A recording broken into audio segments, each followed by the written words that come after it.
Di awal film kita diperlihatkan seorang chef yang sedang memeriksa bahan makanan untuk disiapkan. Cara ini merupakan proses untuk menjaga kualitas dari setiap makanan yang akan dihidangkan dalam jumlah besar. Sudah jelas, makanan-makanan yang diproduksi ini akan disiapkan bagi seluruh penghuni penjara. Lalu seorang pria terbangun dari ketidaksadarannya dan berada di sebuah penjara bersama kakek tua. Kakek tua itu tiba-tiba mengucapkan lantai 48. 48. Modo que la pregunta es, ¿qué vamos a comer?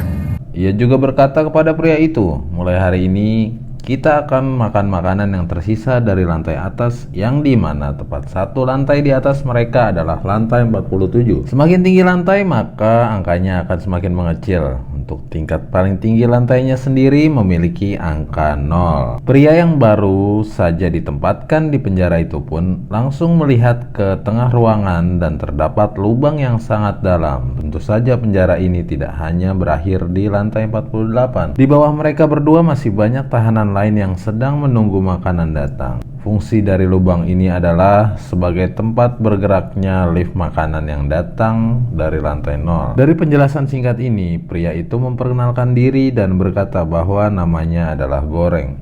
Sedangkan si kakek tua yang bersamanya itu bernama Terima Kasih. La luz roja se ha encendido la verde. Roja se ha encendido la verde.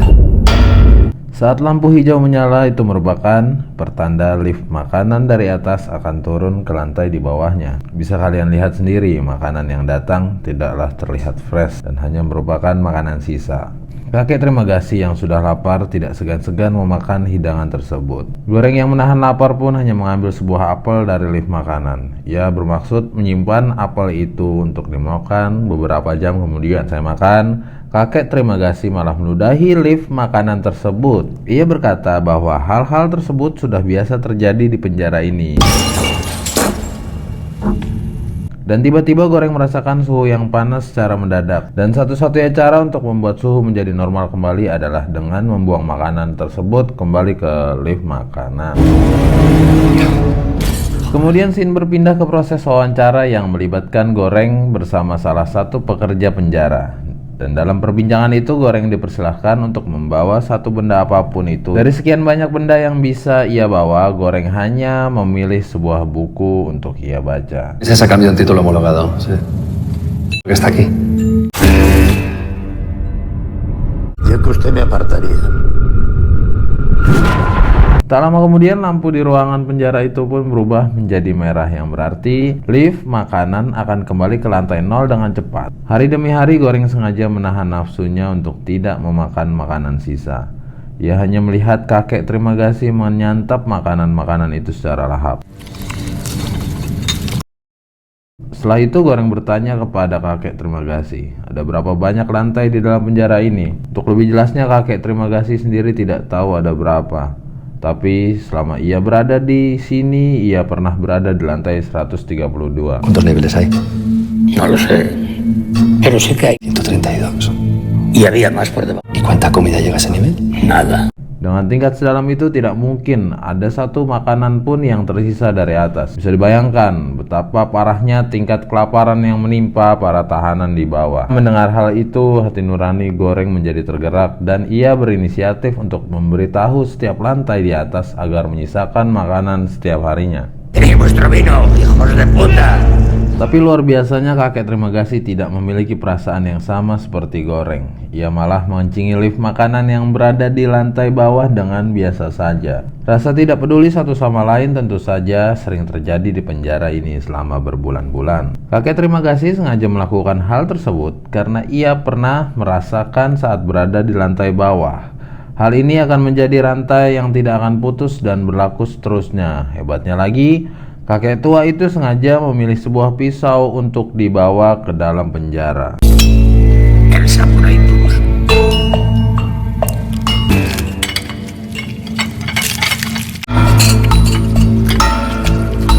Goreng yang terus menahan laparnya makin lama makin tidak tahan dan mulai membiasakan diri untuk makan makanan sisa. Setelah selesai makan, Goreng juga menghabiskan waktunya dengan membaca buku. Ketika itu juga terlihat satu mayat tahanan yang terjatuh dari lantai atas. Kakek terima kasih tidak lagi kaget dengan hal itu dan ia pun berkata bahwa pemandangan seperti itu sudah sering terjadi di penjara ini. Di saat itu juga Goreng mulai tersadar bagaimana caranya si kakek tua ini bisa tetap hidup saat berada di lantai 132. Ia pun mulai mencurigai sebenarnya kemana teman satu sel kakek terima kasih. Dan dari pemikiran itu sudah jelas kakek terima kasih memakan teman satu selnya sendiri. Apalagi ia memilih sebuah pisau saat masuk penjara ini. Yang tidak lama dari itu lift makanan sudah datang ke lantai mereka dan terlihat seorang wanita yang sedang terduduk. Wanita itu ternyata bernama Miharu dan memang sering menumpang ke dalam lift makanan, entah apa tujuannya. Tapi kakek terima kasih berkata bahwa Miharu sengaja turun ke lantai bawah untuk mencari anaknya yang hilang. Kakek itu juga berkata bahwa Miharu selalu membunuh teman satu selnya agar ia bisa meningkatkan peluang untuk berada satu sel dengan anaknya. Dari statement ini menandakan bahwa setiap bulannya lantai para tahanan akan diacak dan teman satu sel juga akan berganti secara random apabila ada yang tewas.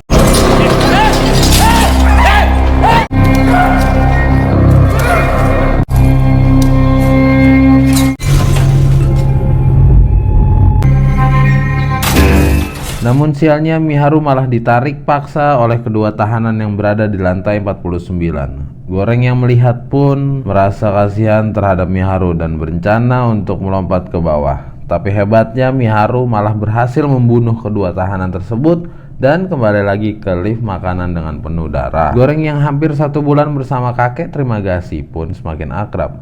Hari demi hari mereka menghabiskan waktu bersama di penjara dan saling sharing sebisa mungkin. Sampai suatu ketika di dalam ruangan penjara mulai tercium bau gas yang menandakan mereka sebentar lagi akan tidak sadarkan diri. Sí, nota es el gas.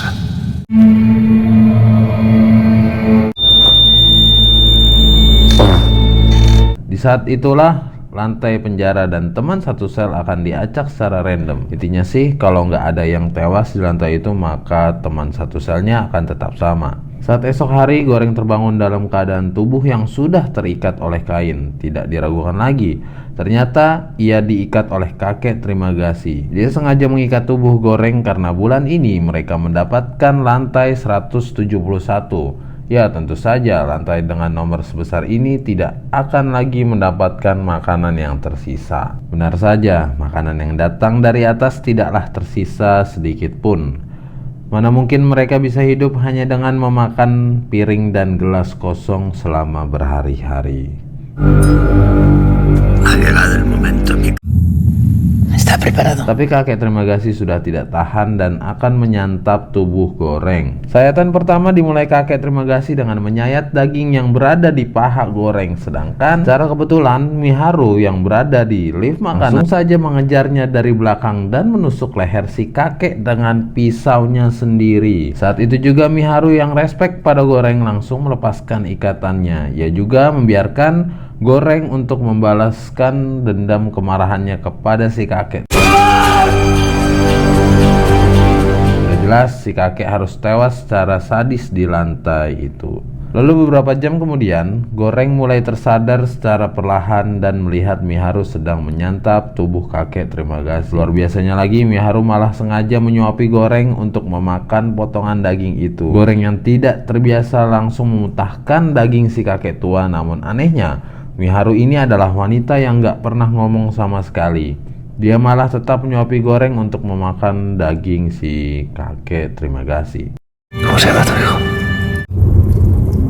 Saat ditanya tentang nama anaknya, Miharu malah tidak mau menjawab dan kabur turun ke bawah lagi. Selama 1 bulan di lantai 171 ini, Goreng mau tidak mau harus gadoin daging kakek terima kasih. Walaupun udah penuh belatung kayak begitu, tapi ya tetap aja perut Goreng harus dikasih makanan, ya enggak?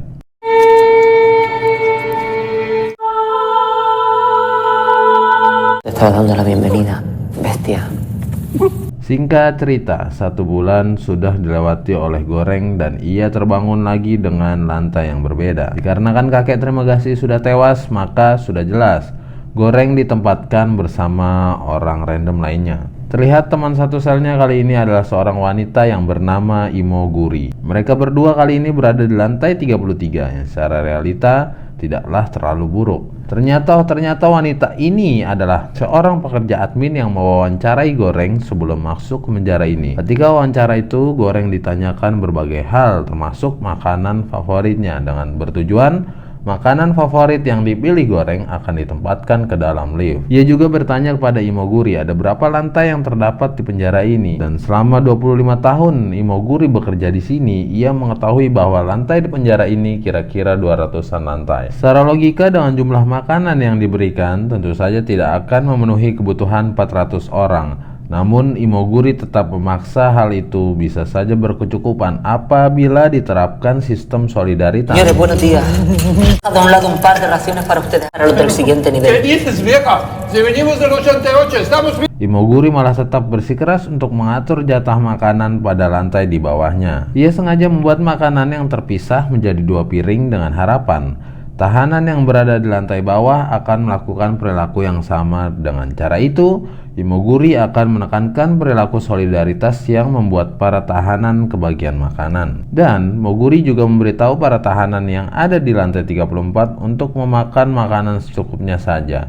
Akan tetapi, para tahanan itu malah marah-marah dan berkata tidak ada lagi kesempatan untuk makan enak. Mereka juga secara spontan mengatakan akan menghabiskan makanan ini sepuas-puasnya.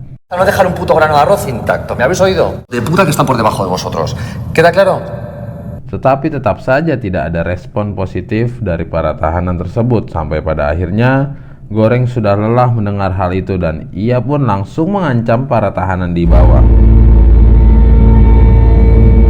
Pada esok harinya lift makanan kembali turun ke lantai mereka. Namun terlihat ada Miharu yang berbaring di lift tersebut dengan kondisi penuh luka. Seketika itu juga Goreng dan Imoguri langsung menolong Miharu yang terbaring lemas. Beberapa jam kemudian Goreng terbangun dari tidurnya dan melihat Miharu sedang bertengkar dengan Imoguri. Hal tersebut terjadi karena Miharu sudah memakan anjing kesayangan Imoguri secara hidup-hidup. Lalu dalam keadaan tidak tentram, Miharu kembali turun mengikuti lift makanan ke lantai bawah. Sedangkan Imoguri malah terdiam dan frustasi akibat kematian anjingnya. Di saat itu juga Imoguri menjelaskan bahwa sebenarnya Miharu ini tidak punya anak sama sekali. Sebelum masuk penjara ini, Miharu ingin sekali menjadi artis seperti Lucinta Luna, tapi karena tidak kesampaian, ia menjadi gila. Imoguri juga membongkar aibnya kenapa ia bisa sengaja masuk ke penjara ini. Dan hal tersebut Imoguri lakukan karena ia sudah putus asa dengan kanker ganas yang menyerang dirinya selama 3 tahun terakhir.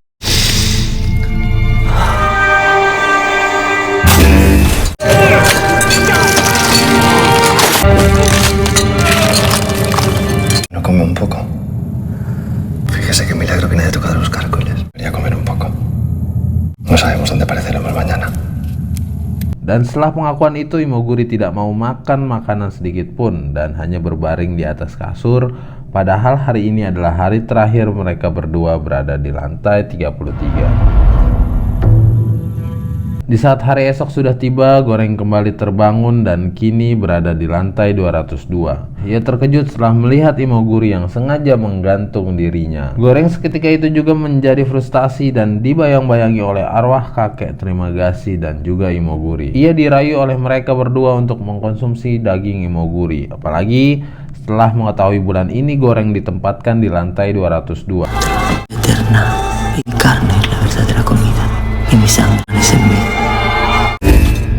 Makanan yang datang dari atas juga terlihat tidak tersisa sedikit pun, dan hal itu tidak membuat seorang Goreng terkejut. Dia sengaja mengambil pecahan kaca untuk menghitung berapa kali lift makanan itu berhenti sampai kembali ke lantai 0. Dengan tujuan, ia ingin mengetahui sebenarnya ada berapa sih lantai di penjara ini, karena jujur aja tidak ada satupun orang yang bisa menebak jumlah lantai penjara ini secara pasti.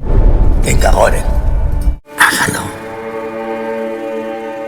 Saking tidak ingin memakan daging Imoguri, Goreng malahan sengaja hanya mengkonsumsi robekan kertas dari buku yang ia bawa. Tapi karena kehadiran kakek Trimagasi yang selalu merusak pikirannya, Goreng mau tidak mau harus menyayati daging Imoguri selama 1 bulan.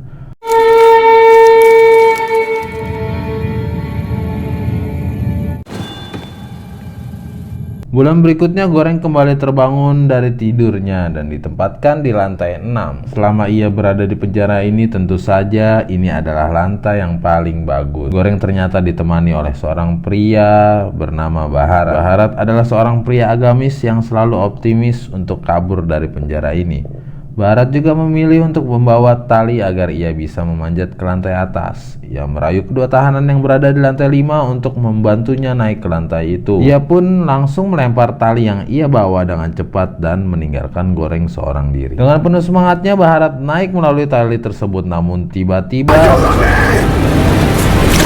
Baharat diberhentikan di tengah-tengah dan sialnya wajahnya malah diberakin sama si tahanan cewek. Saat itu juga Baharat langsung mencuci wajahnya dengan air keran sambil marah-marah.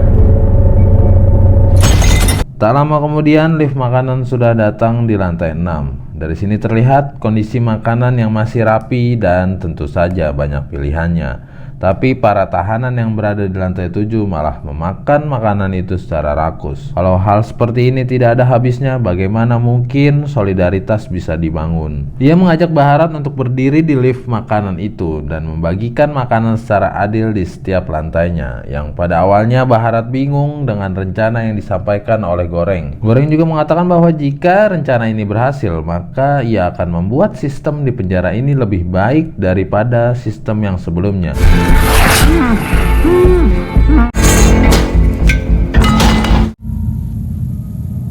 Dengan rayuan mautnya dari Goreng, Baharat akhirnya luluh dan rela membantu Goreng untuk melakukan aksinya. Saat itu juga mereka langsung merusak tiang kasur dan dijadikan sebuah senjata untuk berjaga-jaga.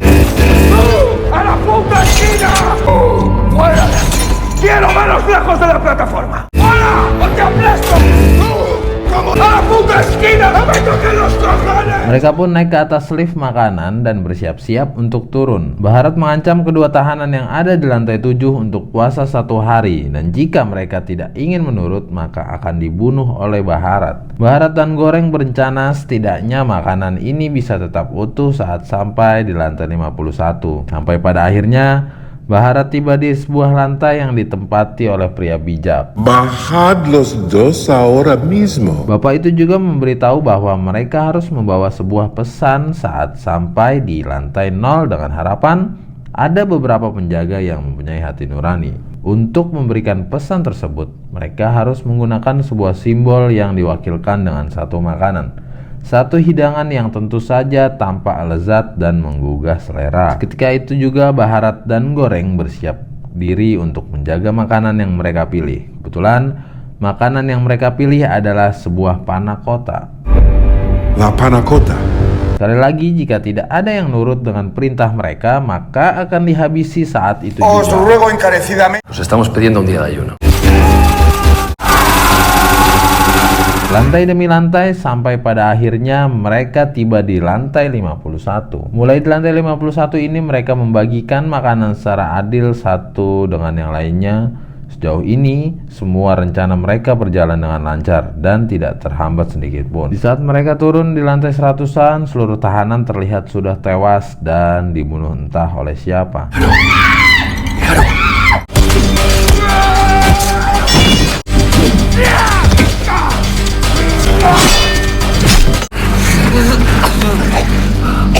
Dan saat melewati beberapa lantai di bawahnya terlihat Miharu yang sedang dihajar oleh seorang pria. Ketika itu juga terjadi perkelahian hebat antara kedua tahanan melawan Goreng dan Baharat. Pada saat itu Goreng pun dihajar habis-habisan oleh pria besar di lantai itu. Untung saja Baharat berhasil melawan dan menyelamatkan Goreng yang hampir tewas. Sedihnya lagi Miharu yang berada di lantai itu sudah tewas dibunuh. Setelah itu mereka berdua pun kembali ke lift makanan dan turun dalam keadaan penuh luka. Banyak sekali lantai yang sudah mereka lewati di penjara itu. Nyatanya lantai 250 yang diperkirakan oleh Goreng ternyata bukanlah lantai dasar. Itu berarti masih banyak lantai yang berada di bawah dan tidak tahu ada berapa jumlahnya. Semakin dalam lantai, semakin parah juga kondisi para tahanannya.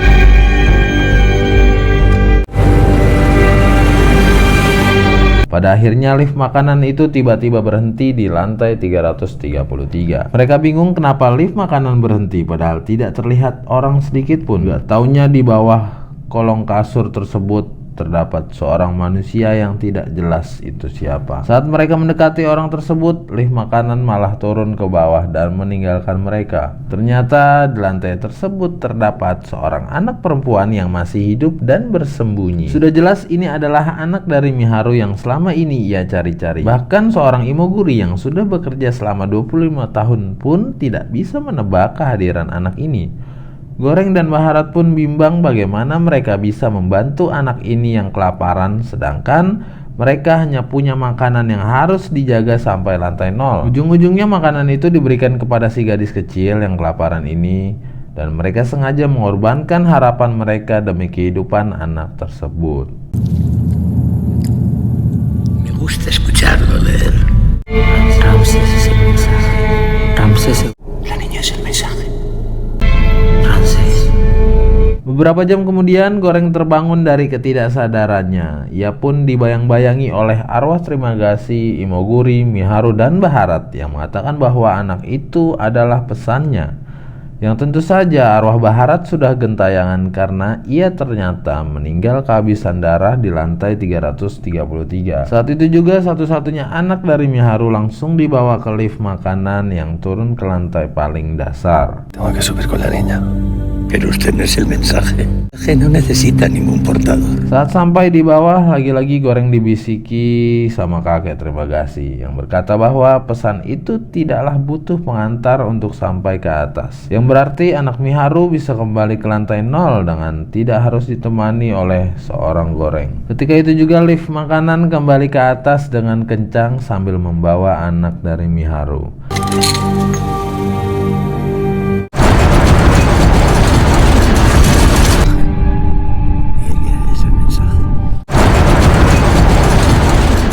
Anak itu diharapkan dapat menjadi pesan yang menandakan bahwa mereka semua tidak layak diperlakukan seperti itu lagi, karena rasa kemanusiaan mereka masih ada di dalam penjara ini. Dan pada intinya film ini keren banget sih, dan gue menangkap banyak makna dari film ini. Film ini menggambarkan bagaimana kondisi kehidupan yang sesungguhnya dengan menjelaskan kesenjangan sosial yang biasanya. Kehidupan itu terdiri dari orang-orang kaya dan juga orang-orang miskin. Semakin tinggi orang berada di tingkat tersebut, maka semakin rakus mereka untuk menghabiskan. Sedangkan semakin bawah tingkat lantai itu mengartikan orang yang berada di tingkat kemiskinan, maka semakin sengsara pula kehidupan mereka. Tujuan film ini dibuat dengan maksud menyindir kondisi kehidupan manusia sekarang yang tidak ingin berbagi dan cenderung serakah. Penjara juga melambangkan sebuah sistem dari kehidupan manusia-manusia itu. Imoguri bisa kita artikan sebagai seorang pejabat yang merasa paham dengan masalah di tengah masyarakat, namun nyatanya mereka cuma tahu soal teori dan praktiknya nol besar. Bahkan cuma sekedar menebak jumlah lantai di penjara ini saja ia masih salah. Bagaimana ia mau mengerti kondisi dari masyarakatnya? Oke guys, semoga apa yang gue sampaikan di video ini bisa kalian mengerti, dan sampai bertemu lagi di video-video selanjutnya.